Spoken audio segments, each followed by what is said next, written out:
Now, this is what we have seen so far in terms of reading the line of text. Now, let us proceed further and see some more library functions in strings which are responsible to perform the input and output operations. Now, what we are going to see is what is called as character-oriented I/O functions. The first of it is called as getCh. This particular function is used to get a single character from your standard input device without echoing that. Now, what do you mean by this? Any character that you enter from the keyboard with the help of the variable getCh, that will not be coming on your screen. That is what you mean by without echoing. That is, it does not display the input character, and one more thing is it does not require the enter key or the return key after your input. Now let us try to understand this with an example. So I have a small piece of script in front of you. I have declared a character variable called as ch, and then I'm asking you to enter a character with the help of printf statement. Now, whatever you enter from the keyboard will be collected by this library function called as getch, and that will be stored in the variable called as ch, which is a character data type. And then this particular printf will say entered character is whatever you have entered, which is stored in ch. Now let us see how this program works. Now see this here. The output when I run this particular program on my screen, it will ask me to enter a character.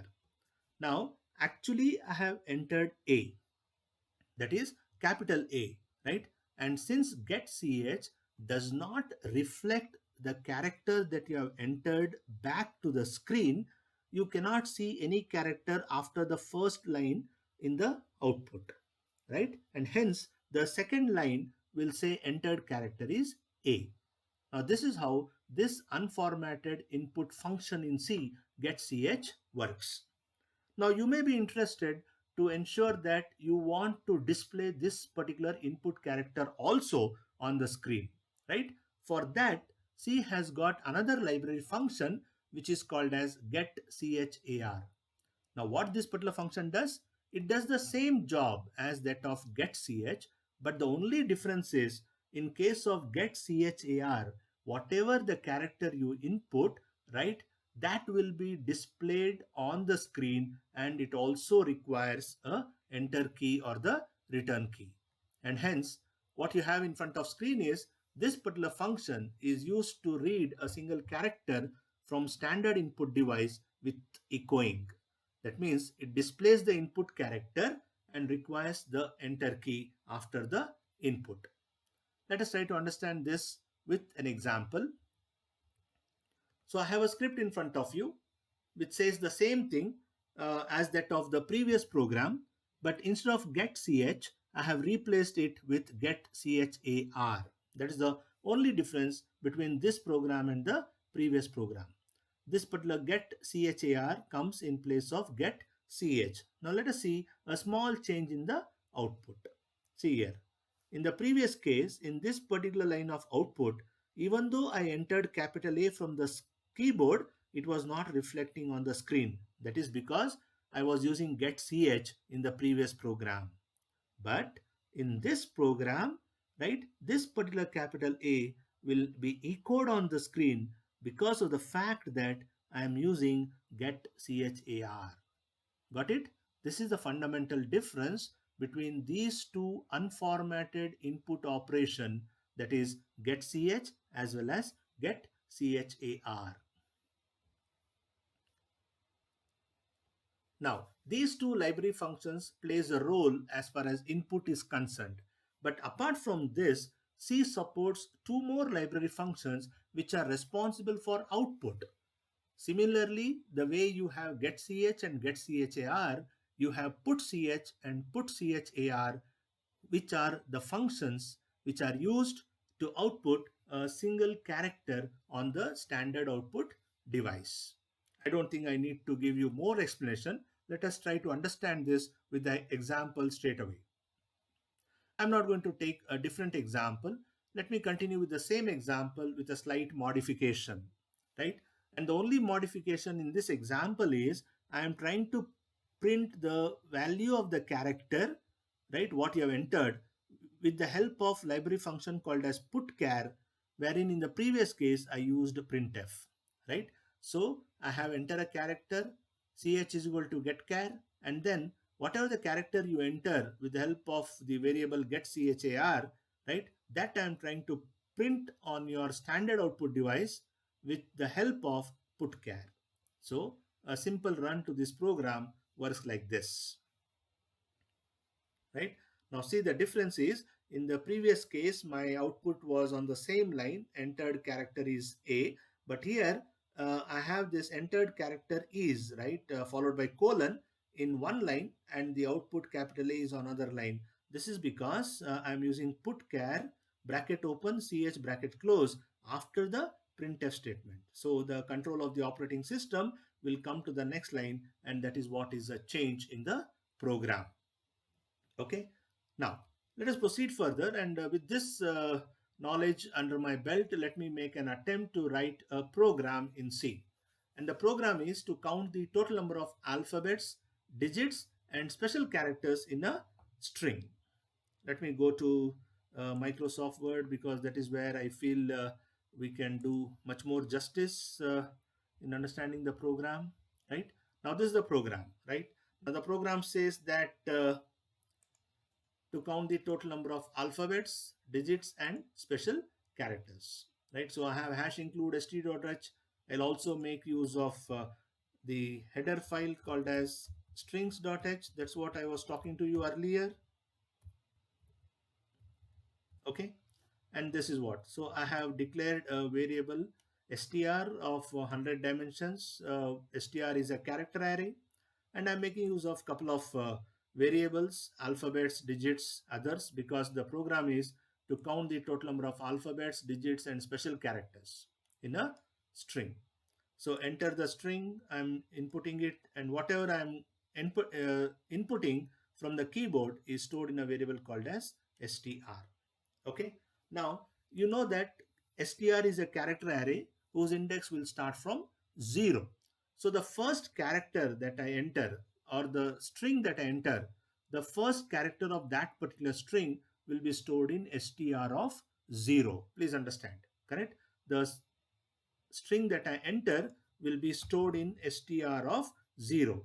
Now I have an example already in terms of sample output, correct? Enter any string. We are in COVID-19 crisis. Now this is the string I have entered, correct? The first character of this string is W, that will be stored in str of I, correct? Now what's the value of I? I is 0. So str of 0 will hold the first character of my string, that is W, right? Understand this very carefully. Now what happens? My str of 0 is W, correct? W not equal to 0. The condition is true because it is not null character. Where is the null character? Null character is here. The null character is here. This one. This is the null character. Of course, I am not going to enter it. C will does automatically for me. So I am not going to bother about the null character. So str of 0, that is W, is not equal to 0. So the control will go inside the while loop. It will come here, and then it will check for this particular control structure. What it says, if str of I, that is str of 0, is greater than or equal to A and less than or equal to Z, right? Now this is my AND operation where I'm trying to check the character is lowercase or, correct? Now watch out carefully. It's an OR operator. It is greater than or equal to capital A and less than or equal to capital Z. Since the first character is capital W, right? It comes here, the condition is true, right? So my if condition is true, and hence alphabets plus plus will be executed. My initial value of alphabets is 0. Watch out here. The initial value of alphabets is 0. Now, since the if condition is true, my alphabets become 1. Okay, and then what happens? This else will not be executed, this else will not be executed, and this curly braces is the braces for this else, right? And then what happens? This particular statement I plus plus will be executed, and this is the closing brace of your while loop. Now I plus plus will make the value of I as 1, right? And the control will come back to the beginning of the while loop. Now it is str of 1. What is str of 1? That is small e, right? Watch out here. Str of 1 is small e. So e not equal to 0, the condition is true. Control will go inside. The if decision control structure is also true because e is greater or equal to small a and it is less than or equal to small z, right? And hence alphabets plus plus will be incremented once again. Now alphabets was 1, now it becomes 2, and then I plus plus will make it as 3, and then it will check for str of 3. So like that it will go up to this S, up to this last character S of crisis. And then I plus plus will take the control after S where it encounters the special character what is called as null character. Now the control of the loop will come back here and then str of that particular address, that is null not equal to null, condition is false. And once when your operating system encounters the null character, the while loop condition becomes false and the control comes out of this curly braces. When it comes out of this curly braces, it is going to execute these three printf statements sequentially, and that is what you get the output like this. For the input, we are in COVID-19 crisis. The output is total alphabets equal to 18, total digits equal to 2, and total special characters equal to 5. Please understand this, right? I don't think I need to tell you about alphabets 18 and digits 2. Digits 2 are 1 and 9, and total special characters 5 is the blank space, this blank space, this blank space, this blank space. This is the third one, this is the fourth one, and this is the fifth one. So these are the 5 blank spaces, and hence you get total special characters equal to 5. Okay. Now similarly, let us also try to understand another program, what is called as program to count the vowels and consonants in a string. So as usual, I have a header file, and then I will have the library function called as strings.h.